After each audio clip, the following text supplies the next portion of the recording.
Director general of military operations Pakistan, director general of military operations ఇండియాకి phone ఎందుకు చేసిండు?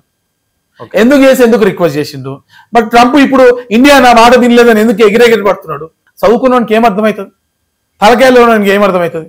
జియోపాలి ఈ రోజు ప్రధానమంత్రి ట్రీడర్ అండ్ టొబాకో లాంటి ఇండియన్ ఆరిజిన్ కంట్రీస్, అంటే అవి కరేబియన్ లో ఉన్నా కూడా ఇండియన్ ఆరిజిన్ ఉన్న 40% ఇండియన్ ఆరిజిన్ ఉన్నటువంటి ఏరియాలు స్ట్రాటజిక్ గా అక్కడ పోయి అటువంటి దేశాలు లేకపోతే నమీబియా లాంటి దేశాలు అనేక దేశాలు తిరిగి ఇంటర్నేషనల్ డిప్లొమసీలో మనం స్ట్రెంథన్ చేయబట్టి ఈ రోజు international court of justice first time Britain ప్రధాన న్యాయమూర్తిని పక్కన పడేసి మనం గెలిచిన నరేంద్ర మోడీ.